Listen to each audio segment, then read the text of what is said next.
नमस्कार। यहाँ इस वक्त हम आरटीआई मैदान में उपस्थित हैं, जहाँ 2:40 पर प्रधानमंत्री माननीय नरेंद्र मोदी जी का आगमन है और यहाँ से ठीक 3:45 पे वो अपने कार्यक्रम को समाप्त करके वाराणसी के लिए रवाना होंगे। आप देख रहे हैं कि पूरा मैदान कंप्लीट तैयार है। आदरणीय प्रधानमंत्री जी के स्वागत के लिए हम सब गाजीपुर जनपदवासी भी तैयार हैं और आदरणीय प्रधानमंत्री जी का जो लगाव गाजीपुर से रहा है वो तीसरी बार प्रधानमंत्री होने के बाद आ चुके हैं और फिर आ रहे हैं। इसलिए गाजीपुर में एक अपार उत्साह है यहाँ के लोगों के द्वारा और उनका जोरदार स्वागत गाजीपुर की जनता आज करेगी इसी मैदान पे। कौन कौन लोग शामिल होंगे सर इस मंच पे? प्रधानमंत्री जी के मंच पे अपने उत्तर प्रदेश भारतीय जनता पार्टी के प्रदेश सदस्य आदरणीय स्वतंत्र देव जी, केंद्र में मंत्री साध्वी निरंजन ज्योति जी और अपने सभी प्रत्याशी सातों और अपनी जिला पंचायत अध्यक्ष और पार्टी संगठन के कुछ प्रमुख नेतागण शामिल रहेंगे। कितनी भीड़ आने की उम्मीद यहाँ जताई जा रही है और तैयारियाँ किस तरह की? भीड़ 1 लाख से ऊपर की संख्या यहाँ भारतीय जनता पार्टी के कार्यकर्ता और गाजीपुर की जनता की आने की उम्मीद है और आदरणीय प्रधानमंत्री जी से इतना गाजीपुर के लोगों का लगाव है कि स्वतः लोग आकर के प्रधानमंत्री जी को सुनेंगे, क्योंकि प्रधानमंत्री जी ने गाजीपुर को बहुत कुछ दिया है। आप देख रहे होंगे कि गहमरी जी के सपने को जो लोकसभा में उन्होंने जवाहरलाल नेहरू जी जब प्रधानमंत्री थे तो पूर्वांचल की गरीबी का उन्होंने चित्रण किया था और उस चित्रण पे पटेल आयोग बना था। पटेल आयोग की संस्कृतियों को उसमें एक संस्कृति थी कि गंगा नदी को पे पुल बना करके दिलदार नगर और गाजीपुर को रेलवे लाइन से जोड़ा जाए। उन संस्कृतियों को 50 साल हुआ लागू करते करते आदरणीय प्रधानमंत्री जी और उस समय सांसद मनोज सिन्हा जी जब यहाँ थे तो उसका शिलान्यास आदरणीय प्रधानमंत्री जी ने किया। उसके बाद आपने देखा कि मेडिकल कॉलेज का शिलान्यास हुआ और मेडिकल कॉलेज कंप्लीट होकर के आज अपनी सेवा दे रहा है जनपदवासियों को।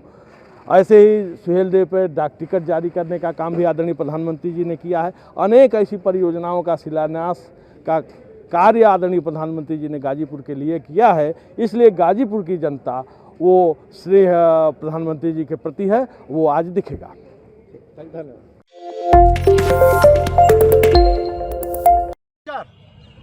यहाँ इस वक्त हम आरटीआई मैदान में उपस्थित हैं, जहाँ 2:40 पर प्रधानमंत्री माननीय नरेंद्र मोदी जी का आगमन है और यहाँ से ठीक 3:45 पे वो अपने कार्यक्रम को समाप्त करके वाराणसी के लिए रवाना होंगे।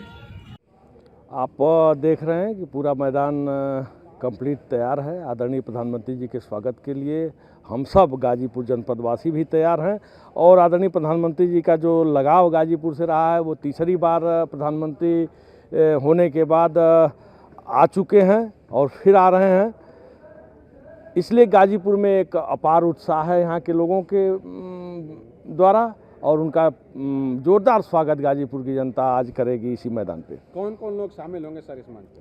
प्रधानमंत्री जी के मंच पे अपने उत्तर प्रदेश भारतीय जनता पार्टी के प्रदेश सदस्य आदरणीय स्वतंत्र देव जी, केंद्र में मंत्री साध्वी निरंजन ज्योति जी और अपने सभी प्रत्याशी सातों और अपनी जिला पंचायत अध्यक्ष और पार्टी संगठन के कुछ प्रमुख नेतागण शामिल रहेंगे। कितनी भीड़ आने की उम्मीद यहाँ जताई जा रही है और तैयारियाँ किस तरह की? भीड़ 1 लाख से ऊपर की संख्या यहाँ भारतीय जनता पार्टी के कार्यकर्ता और गाजीपुर की जनता की आने की उम्मीद है और आदरणीय प्रधानमंत्री जी से इतना गाजीपुर के लोगों का लगाव है कि स्वतः लोग आकर के प्रधानमंत्री जी को सुनेंगे, क्योंकि प्रधानमंत्री जी ने गाजीपुर को बहुत कुछ दिया है। आप देख रहे होंगे कि गहमरी जी के सपने को जो लोकसभा में उन्होंने जवाहरलाल नेहरू जी जब प्रधानमंत्री थे तो पूर्वांचल की गरीबी का उन्होंने चित्रण किया था और उस चित्रण पे पटेल आयोग बना था। पटेल आयोग की संस्कृतियों को उसमें एक संस्कृति थी कि गंगा नदी को पे पुल बना करके दिलदार नगर और गाजीपुर को रेलवे लाइन से जोड़ा जाए। उन संस्कृतियों को 50 साल हुआ लागू करते करते आदरणीय प्रधानमंत्री जी और उस समय सांसद मनोज सिन्हा जी जब यहाँ थे तो उसका शिलान्यास आदरणीय प्रधानमंत्री जी ने किया। उसके बाद आपने देखा कि मेडिकल कॉलेज का शिलान्यास हुआ और मेडिकल कॉलेज कंप्लीट होकर के आज अपनी सेवा दे रहा है जनपदवासियों को। ऐसे ही सुहेलदेव पे डाक टिकट जारी करने का काम भी आदरणीय प्रधानमंत्री जी ने किया है। अनेक ऐसी परियोजनाओं का शिलान्यास का कार्य आदरणीय प्रधानमंत्री जी ने गाजीपुर के लिए किया है, इसलिए गाजीपुर की जनता वो श्रेय प्रधानमंत्री जी के प्रति है, वो आज दिखेगा। धन्यवाद।